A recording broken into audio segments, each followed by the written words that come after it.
just a systems engineer on a well-functioning spacecraft coming home. And so, sure, I had work to do, but not nearly as pressing as before.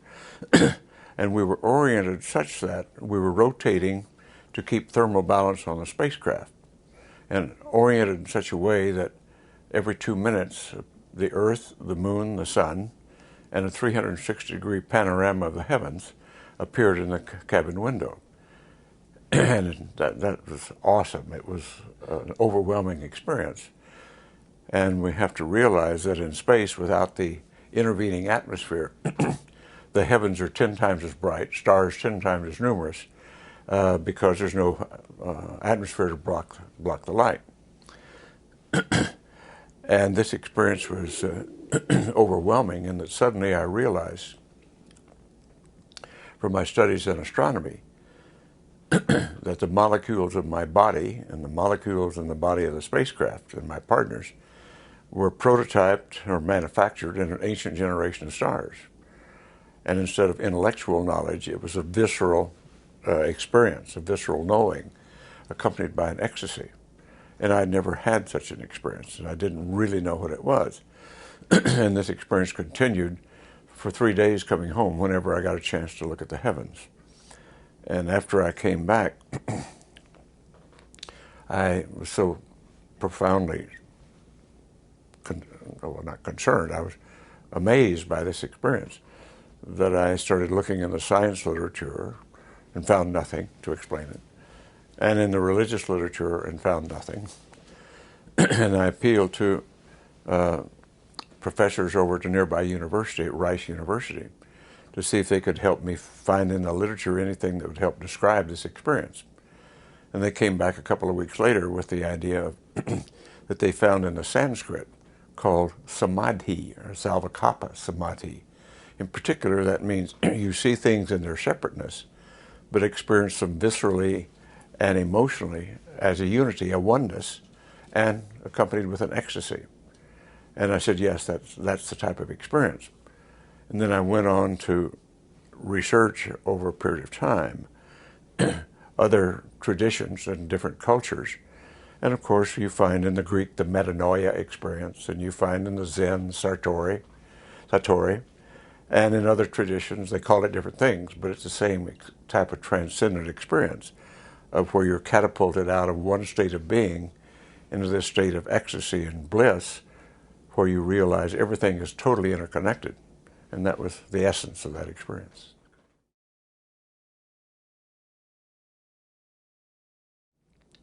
Since we were the first generation of spacefarers from Earth, that the questions human had been asking for all time about who am I, where did I come from, what's my relationship to the cosmos, that now that we were the first generation of spacefarers, maybe we really needed to be asking that question all over again. And my answer to that was to form the Institute of Noetic Sciences and to use the tools of science to understand consciousness, because consciousness had not been a proper subject in science for 400 years. And I thought now that we had quantum science perhaps and spacefaring, that perhaps we ought to readdress that subject. And that was the basis of starting Noetics. The conclusions concerning consciousness are still incomplete, but it's clearly rooted in the quantum nature of things. And for the last 80 years of the 20th century, the physicists have insisted that quantum mechanics only pertained to subatomic matter, and they continue to adhere to the Cartesian dualism that said body, mind, physicality, spirituality are different realms of reality that don't interact. And it turned out to be dead wrong. That's just not the case. That the quantum entanglement phenomena causes effects at all scale sizes of nature, not just a subatomic realm.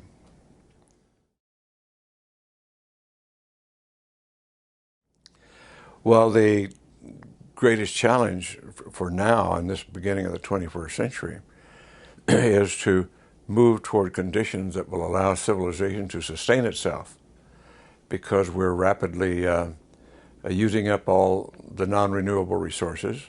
Our population's consumption is beyond anything that the planet can sustain for a long period, and we have to learn to rethink this and to change our lifestyles in order to appropriately continue to exist on this planet. And furthermore, we must learn to curb our tendencies for war, because we've invented such awesome weaponry that if we really use it against each other, in due course, we will end all life on Earth with atomic weaponry. And if we want to exist, we can't afford to do that.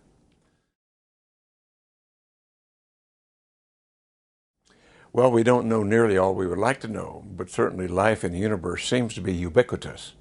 The notion that we are alone in the universe is clearly absurd, particularly when we, with the modern Hubble telescope pictures, we start to see the vastness of the universe and the vast galaxies and galactic clusters filling all of space that we can observe, far beyond anything we've imagined before having those pictures. And so it puts a new impetus on the smallness of our little galaxy and our little solar system as just a tiny little speck of sand in the greatness of all that's around us. But the likelihood that we're the only living substance in all of this is absolutely absurd.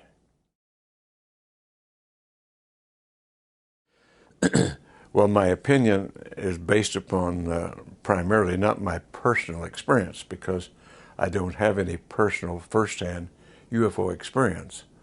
Only the fact that I grew up in Roswell, New Mexico, which was the site of presumed alien crash in 1947, and which, from what I call the testimony of the old-timers who were there and who had been hushed up by government authority, military authority, almost on pain of death at the time, and who had harbored their knowledge quietly for years, as when I came back from the moon and I was a local boy, they considered me safe enough to tell their story to, that they were a part of the recovery effort and the observer of the so-called Roswell crash, and that they knew for sure that it was an alien craft. And subsequent sightings, subsequent evidence has reaffirmed all of that we are being visited and have been visited by alien spacecraft and alien beings. And our governments around the world have covered it up, but only recently other governments have started to open their files, except the United States has still not started opening its files. But most of the major countries in Europe, South America, that have these files, and in Mexico, well, Belgium, France, Brazil, and Argentina, and Mexico have opened their files. And the United States has not, and that's what much of our effort now is all about, is to get these files of the United States opened up for public inspection.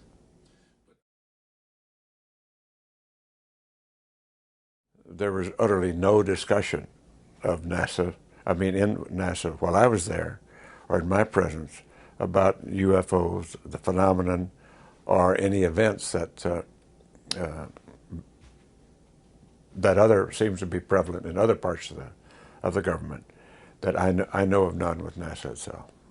Because there have been rumors that some of the former astronauts have kind of come forth with information that they have seen or that they know of sightings. Well, there are some astronauts that had experiences, and those I have talked to up to the Apollo program, those experiences that they had were pre-NASA. They were during their Air Force careers, while they were either being vectored to chase UFOs, or in the case of Gordon Cooper, while he was at Edwards Air Force Base, observed one landing in the premises.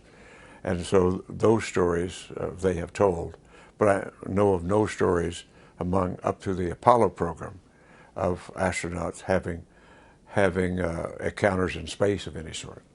Because this is of course, the big question. I mean, when some of our researchers, our ufologists now say that there is something going on all the time around us, and there's thousands of sightings, and NASA seems to, well, know nothing about it, or well, no, officially NASA knows nothing about it because that's not their mission.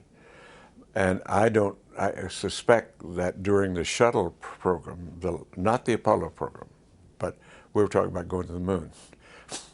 But I do understand that from some of the shuttle astronauts, there has been some incidents. I am not versed in those incidents, but I have talked with virtually all of the Apollo astronauts, and in space we have nothing to report. Well, it's my hope that we open this whole issue up, and as I have said frequently, we're at a point in history where we have to become a part of the neighborhood of inhabited planets, rather than like a neighborhood of a community, which we have not even acknowledged that community exists up until this point. But what will it take for the national governments, and especially the American government, to come to a point of disclosure?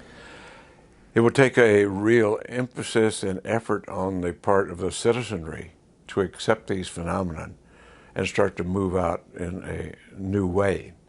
And we talk about that as paradigm shift, a change in thinking, and that has to take place here. You have been one of the four front runners now in this campaign, so to say, over the last years. And how have you been met among both the public and the media, and also your colleagues? Well, the public and the people I've talked to have been receptive. As we both know, the media has not been receptive up until now. But in the last year or so, it seems to have markedly changed. Whether that was a one-time event remains to be seen. But the media interest has changed in 2008 and now into 2009 quite differently than it was before that. Well, for some of us who have been studying the phenomenon, we consider quantum fluctuations in the zero-point energy field, which is all space, as the source, the ground of being, the source of all existence, and that matter has arisen from that. And if there was a Big Bang, it had to come out of the zero-point field. The question of how did the Big Bang arise is a valid question. But most of us now are thinking, that have studied the phenomenon, that we're really dealing with constant creation of matter from the zero-point field, as opposed to a Big Bang. Now that may take another decade or two to validate, or it may be invalidated. But at the moment, the Big Bang seems to me to be very suspect as a source of all being. So what science now defines as dark energy or dark matter, it might be something... Some of us postulate that it could very well be proto-matter coming into being.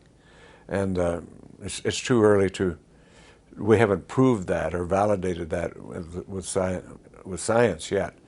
But it's my thought that that is where this is going, that maybe we will be able to do that in the next decade or so.